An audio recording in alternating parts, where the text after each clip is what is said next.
เป็นโล2 โลพี่น้องบาทเดียวแก่เขียดพี่น้องกำลังออกตัวนึงไปแก่เขียดเด้อ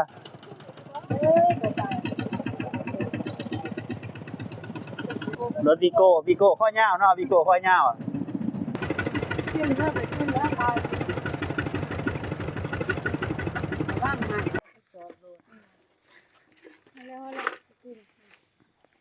ลองไปกินเขากัน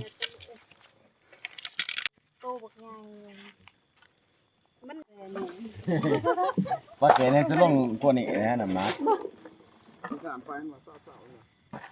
แกไปแกมันแล้วปะแกปะแกมันกันไหน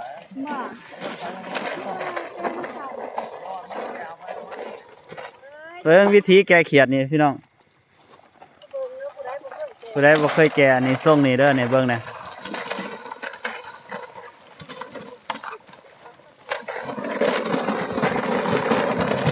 แก่เขียดเด้อนี่เด้อ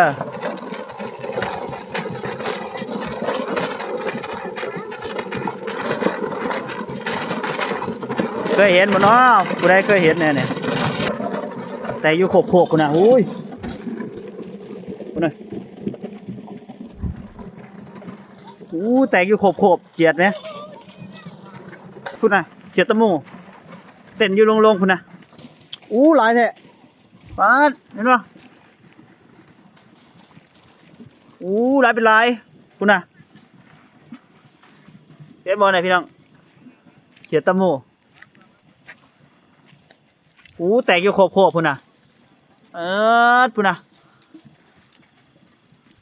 สุดยอดเลย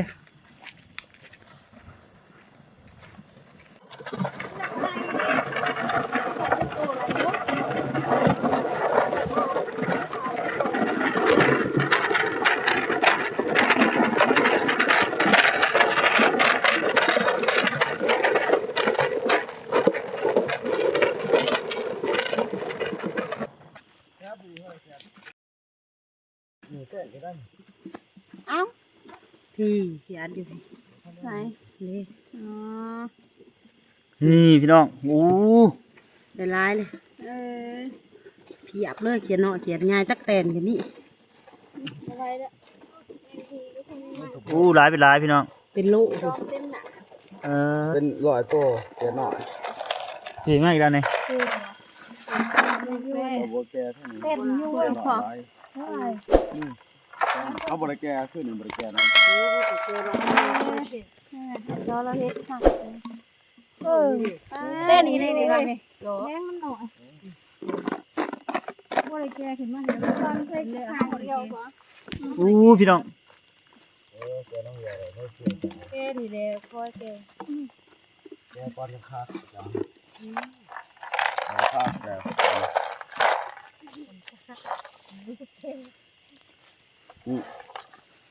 นี่เบิ่งนี่ปาดเป็นโล2 โลพี่น้องบาทเดียว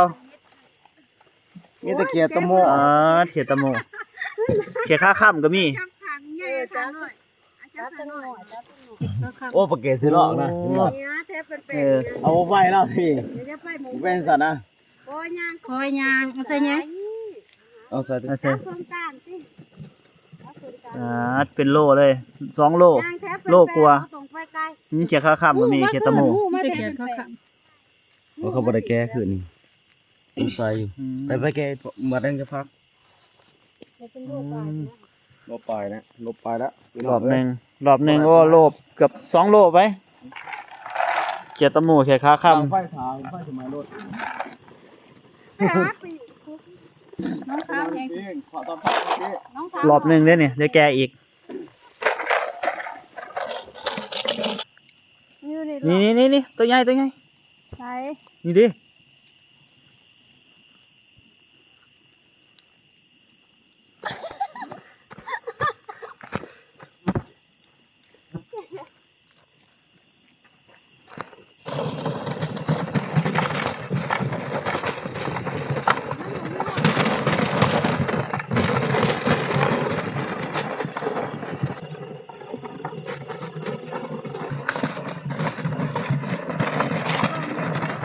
อู้น่ะ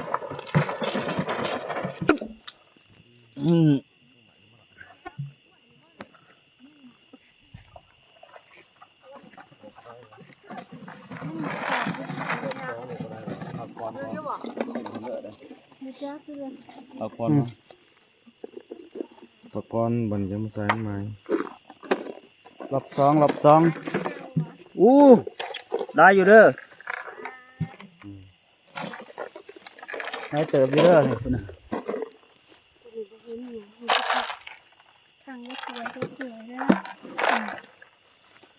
รอบสอง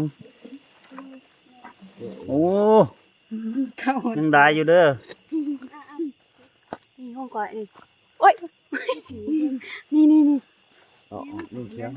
ไม่เคี้ยว นี่มันสาระ เอาก่อนก็กินก่อนนี่มันแกไหม แมงอะไร เกลียดหน่อยตะหมูบนนั้น เขีย เกลียดหน่อยมันเกลียดแก้วผมว่า เก็บอะไรแมงใหม่ก็ได้ แม่งใหม่ลายดิแก้วว่าลายทำไม ได้ที่กัน แม่งใหม่นะหมอแม่งใหม่ตอมไผ่นะ โอ้รอบสองท่านนี้ได้บ่ จำเก่า โอ้ลายคือกัน เกลียดหน่อยนะ เข็ดขาข้ามเข็ดตะหมู โอ้ เบิ่งนะ เอาตาเลย เต็มเลย กระเพาะบ่เลยโอ้ยแม่งเอาเข้าตาเลย แค่นี้ให้มันจับง่ายใช่ปะเนี่ย นี่โอ้ย อยากกินมาเป็นค่ะ กินเป็นอยู่มันขมเอาก่อน ย่ามฝนอันนี้ โอ้2 โลกว่าตัวประมาณ3 โล บ้านคอยจะกินก็แต่ว่าย่ามมันหลายจะเกิดย่ามเดือนหก ขาเขียน บ่แม่นเลยไปช่องสำลุกเลยตัดกระตุกกิน เพิ่นน่ะ อันนี้กันบ่ตุ้มพอดี ปิ้งกินข้าว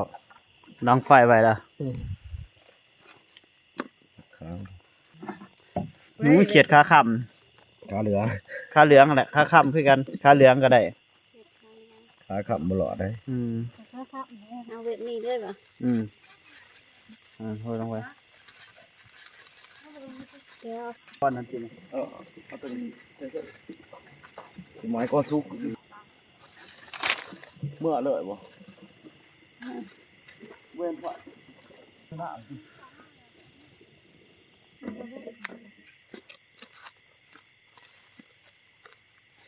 เขียนเนี่ยนิ้วเป็นยังไงมันคือยันวัน12หรือวัน11บ่มัน เข้าใจขี้ออกหันตา น้ำมันสิมันมันเขียนมันนั่นน่ะ ย่ามนี่บ่มีขี้ เข้าใจขี้ตาหัน กินกับแก้ว มีแต่ในอันนั้นบ่มีขี้พอดีมีแต่น้ำมัน มีแต่ขี้ดินนะน้อยเดียว เอาแต่อันนั้นออก ตาดูนะ สามรอบไง สามตัว สาม ถ้าตกตึกว่ะ ตลอด ถ้าตกตึก เอาล้างลงก่อนเนาะ บ่ได้คนขาเนาะ ถ้าเรือปีเหียจะได้เลย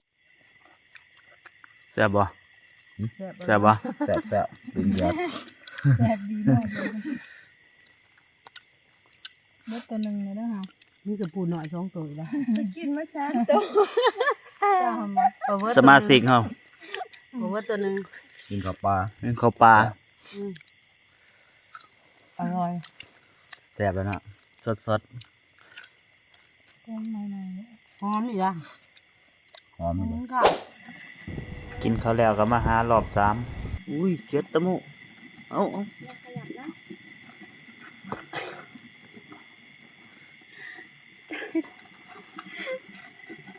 แล้วตัวว่าไงเดี๋ยวนะนี่ได้แล้ว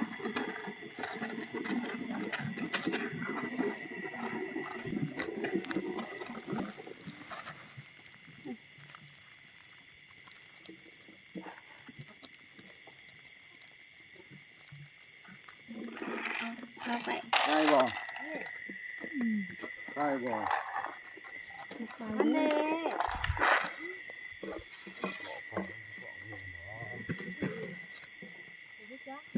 รอบ3 ตัวใหญ่ ปลาดูตัวใหญ่ พูด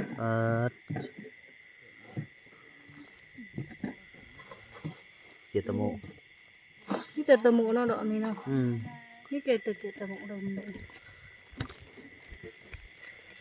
นี่แต่ตัวใหญ่ จับดิแกดคือบ่ใส่หัว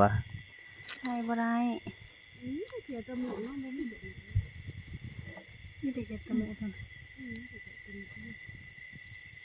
อ้าว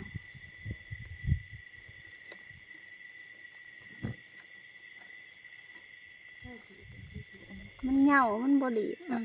ยังเหงาอยู่ นี่ครับพี่ นะ ก็คือกระปูน้ำ งูมีกระปู ใส่งูจะเอาออกหรอวะ มันมีงูน้ำจะเขียดดิ ปูก็มีอีก เอ้าเตะดู อยู่น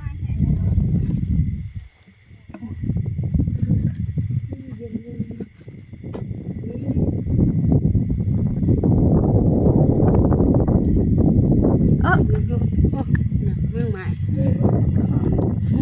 ตะเกียบตะหมู ตะเขียดตะมู แกเริ่ม มันโลบเลยเด้มันเศร้า ถ้าออกเลยดิ มันโลบบ่ โอ้5 โล 6 โลละประมาณ5 โล มันเป็นลาได้ว่าพร้อมตู เรียบร้อย เดียวได้แล้ว เขียดขาค่ำเขียดตะโม น้ำเด้ มัน เดี๋ยวมันเสียสี กินข้าวปลาพร้อม งูเป็นตาสีมันนะ บ๊ายบายเพื่อน